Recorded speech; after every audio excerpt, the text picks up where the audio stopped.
بسم اللہ۔ السلام علیکم ورحمۃ اللہ وبرکاتہ۔ وعلیکم السلام۔ کیسے ہیں عاقل صاحب؟ میں ٹھیک ہوں آپ کی الحمدللہ، بیگم صاحبہ، بیٹی بیٹے، پہلے سے نواسیا بہتر ہے پوتا پوتی الحمدللہ۔ سب کیسے ہیں؟ اہلیہ کی سب کو طبیعت پہلے سلام سے دعا بہتر ہے، کہنا۔ جزاک اللہ خیر۔ اور میرا ایک سوال ہے، تو یہی جب موتا ہے آج تیسرا دن ہے تو ہم یہاں بیٹھے ہیں، تو بس یہی باتیں نکلی ہے دین کی، تو بس میرے ایک رشتہ دار ہے تو وہ بول رہے ہیں کہ خستانہ بول رہے ہیں، وہ آپ مجھے بتائیں کیا سچ ہے؟ میں تو نہیں مانتی ہوں سچ، لیکن آپ بتائیں۔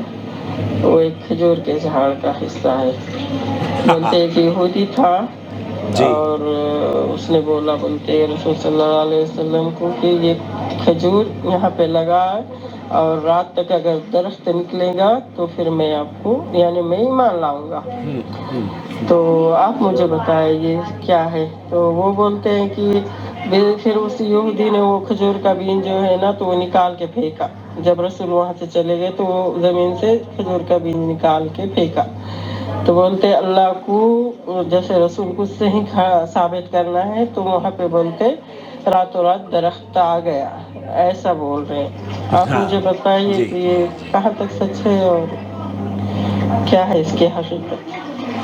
نحمدہ السلام علیکم ورحمۃ اللہ وعلیکم وبرکاتہ۔ السلام ورحمۃ اللہ وبرکاتہ۔ نحمدہ ونصلی علی رسولہ الکریم، اما بعد۔ آپ دیکھ رہے ہیں نون ٹی وی جدہ اور میں ہوں آپ کا دوست، آپ کا ہوسٹ محمد عاقل۔ اس سے پہلے کہ میں سوال کا جواب پیش کروں، حلیمہ صاحبہ عظم اللہ اجرکم وغفر اللہ موتانا و موتاکم، اللہ رب العالمین سے دعا ہے کہ آپ کے متوفین کو قبر میں راحت اور ان کے درجات کی بلندی کا سبب آپ لوگوں کی دعاؤں کو قبول فرما کر اللہ تعالیٰ انہیں جنت عطا فرمائے، اور اس بچے کے والدین کو اللہ رب العالمین نعم البدل عطا فرمائے، آمین یا رب العالمین۔ حلیمہ، یہ سوال بڑا اہم ہے اور اس طرز پر بہت سارے سوالات اس چینل پر پیش کیے جاتے ہیں، کیوں کہ یہ چینل جھوٹ کو جھوٹ اور سچ کو سچ ثابت کرتا ہے۔ بہت سارے قصے کہانیاں ایسے ہیں جو کہ آپ تک پہنچنا بے حد ضروری ہیں۔ یہ قصہ کیا ہے؟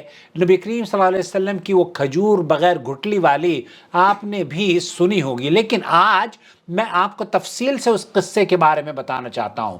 لکھا جاتا ہے کہ ایک بار ایک شریر یہودی نے محض شرارت کی خاطر نبی کریم صلی اللہ علیہ وسلم کی خدمت میں کھجور کی ایک گٹھلی پیش کی اور یہ شرط رکھتے ہوئے کہا کہ اگر آپ آج اس گٹھلی کو مٹی اور پانی کے نیچے دبا دیں اور کل یہ ایسا تناور درخت بن جائے، زمین کا اس کو درخت بن کر زمین پر لہلانے لگے اور اس میں پھل یعنی کھجوریں بھی آ جائیں، تو میں آپ کی تعلیمات پر ایمان لے آؤں گا، مسلمان ہو جاؤں گا۔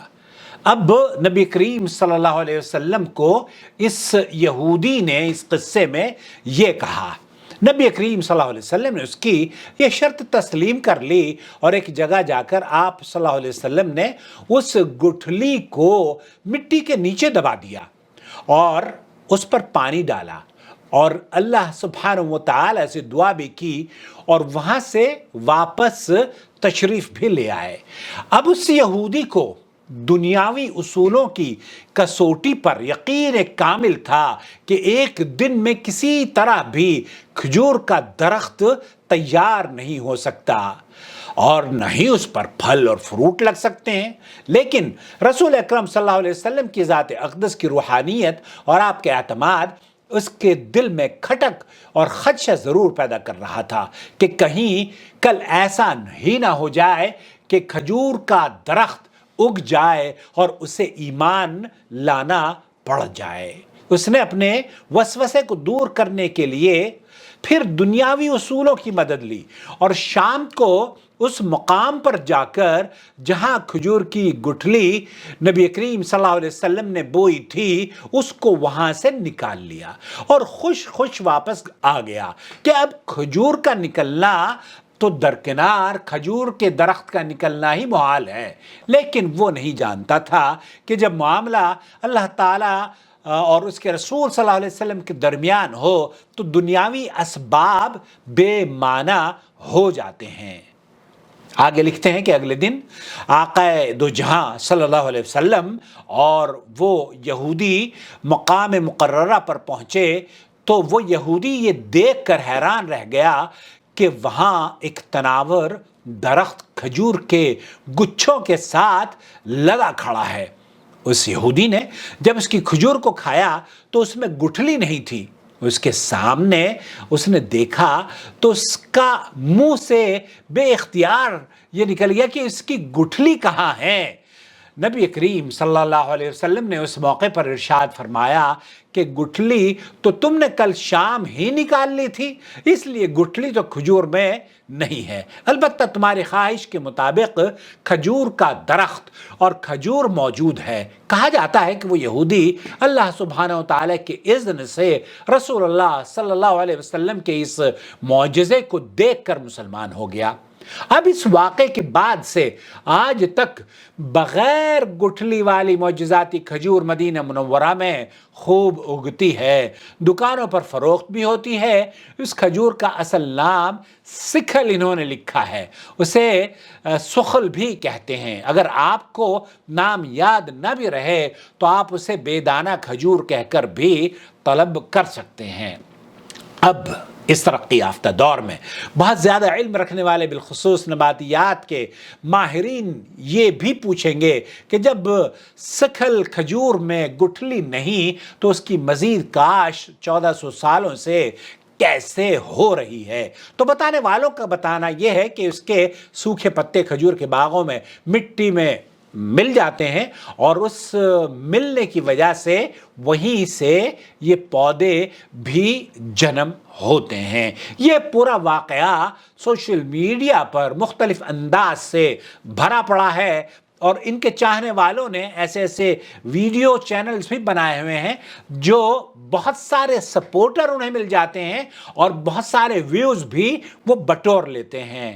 اس کی وجہ میں آخر میں بتاؤں گا، لیکن اس سلسلے میں سب سے پہلے تو میں یہ عرض کر دینا چاہتا ہوں کہ یہ جو واقعہ ہے یہودی اور نبی کریم صلی اللہ علیہ وسلم کا، یا آپ علیہ السلام کو اس نے چیلنج کیا کہ ایسا کر کے دکھاؤ تو آپ کو یہ کر دوں گا اور میں دین لے آؤں گا وغیرہ وغیرہ، محققین نے اس زمانے کہ آپ بھی کوشش کر کے دیکھیے کسی بھی مستند کتاب میں آپ کو یہ واقعہ نہیں ملے گا۔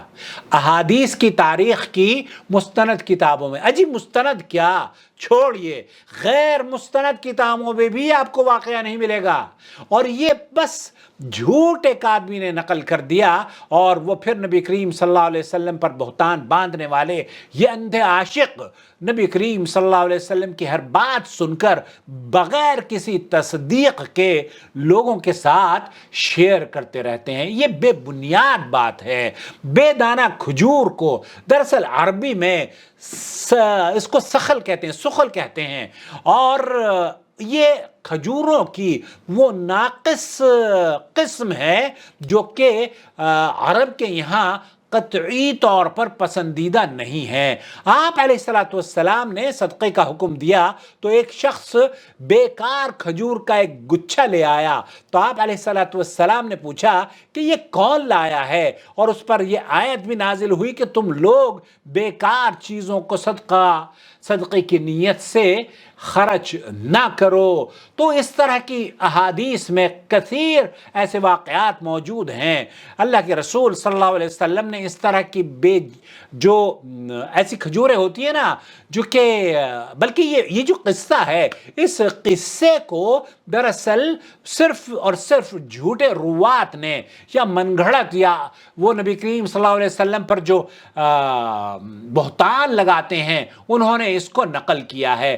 اللہ کے رسول صلی اللہ علیہ وسلم سے یہ بالکل ثابت نہیں ہے، بلکہ یہ ایک عجیب و غریب بات ہے کہ آپ ایک ایسی کھجور کے بارے میں نبی کریم صلی اللہ علیہ وسلم کی طرف منسوب کریں جو کہ کھجور کی اچھی قسم نہ ہو، اچھی قسم ہو، وہ بری قسم ہے، مطلب وہ کھجور کی ایک ایسی قسم ہے۔ مدینہ منورہ میں جو لوگ مقیم ہیں وہ ان سے اگر آپ پوچھیں جا کر، تو یہ تو اپنی ریسنٹلی چونکہ جب سے سوشل میڈیا پر یہ قصہ مشہور ہوا ہے تو لوگوں نے گٹھلی والی جو کھجور ہے اس کا مطالبہ کر دیا اور اس کے پرائز بھی بڑھ گئے، ورنہ پرانے جو عرب ہیں وہ تو اس طرح کی جو کھجور ہے نا، بغیر گٹھلی والی کھجور، وہ بکریوں کو اپنی کھلایا کرتے تھے. اور کوئی بھی کھجور، جتنا کھجور کا دیکھیے اس کی جو گٹھلی ہوتی ہے نا، جتنی کھجور کی گٹھلی مضبوط ہوگی اتنی ہی کھجور طاقتور ہوگی، اور جتنی کھجور کی گٹھلی تر و تازہ ہوگی اتنی ہی کھجور بھی تر و تازہ اور مہنگی اور وہ آپ کو نفع بخش ہوگی. تو اس طرح کی جو باتیں آپ نے سنی ہے بالکل بے بنیاد ہے، من گھڑت قصہ ہے. اور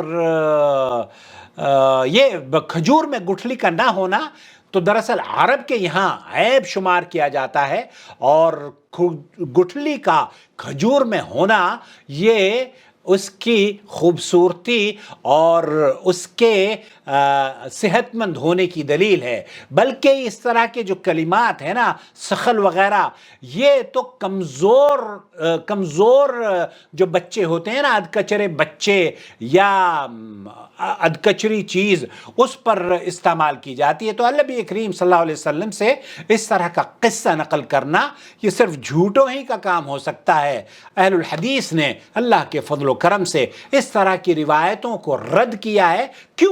کیونکہ ایک تو یہ نبی کریم صلی اللہ علیہ وسلم کی شان کے مطابق نہیں ہے یہ جھوٹ. اس جھوٹ پر اللہ کے رسول صلی اللہ علیہ وسلم نے فرمایا نا، من کذب علی متعمدا فلیتبوأ مقعدہ من النار.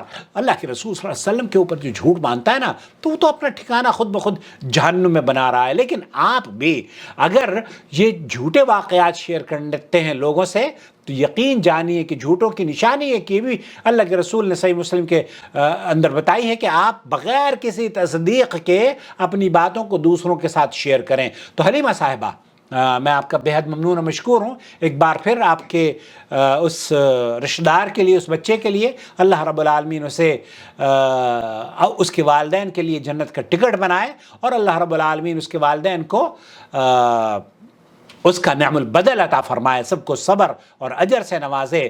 اور یہ جو واقعہ ہے یہ جھوٹا ہے، بے بنیاد ہے، من گھڑت ہے، اس کی کوئی حیثیت نہیں ہے. براہ کرم اس طرح کی ویڈیوز دیکھنے کے بعد ہماری ویڈیوز آپ لوگوں کے ساتھ شیئر کریں، تاکہ یہ جھوٹے پروپیگنڈا کرنے والے اور یہ جھوٹے میسیجز شیئر کرنے والے اور یہ جھوٹے یوٹیوبرز کم از کم اپنا محاسبہ کریں کہ اللہ کے رسول صلی اللہ علیہ وسلم پر یہ بہتان تو کہیں غیر شعوری طور پر نہیں باندھ رہے ہیں. اپنا بہت خیال رکھیں اور جھوٹوں سے قطعی طور پر تعاون نہ کریں. تعاونوا علی البر والتقوی ولا تعاونوا علی الاسم والعدوان کونوا مع الصادقین. سچوں کے ساتھ رہیں. اگر آپ سچوں کا ساتھ دینا چاہتے ہیں تو اس چینل کو سپورٹ بھی کریں، اور جوائن ممبرشپ کے اس کے ممبرشپ اختیار کرنے کے بعد اس کو سپورٹ کرنا شروع کر دیں، اور ایٹ لیسٹ سبسکرائب تو کر ہی لیں. کیا خیال ہے آپ کا؟ السلام علیکم ورحمۃ اللہ وبرکاتہ. آپ کا بھائی محمد عاقل، جدہ سے، مملکت سعودی عرب. وما أرسلنا من قبلك إلا رجالا نوحي إليهم فاسألوا أهل الذكر إن كنتم لا تعلمون. بالبينات والزبر وأنزلنا إليك الذكر لتبين للناس ما نزل إليهم ولعلهم يتفكرون. أفأمن الذين مكروا السيئات أن يخسف الله بهم الأرض أو يأتيهم العذاب من حيث لا يشعرون.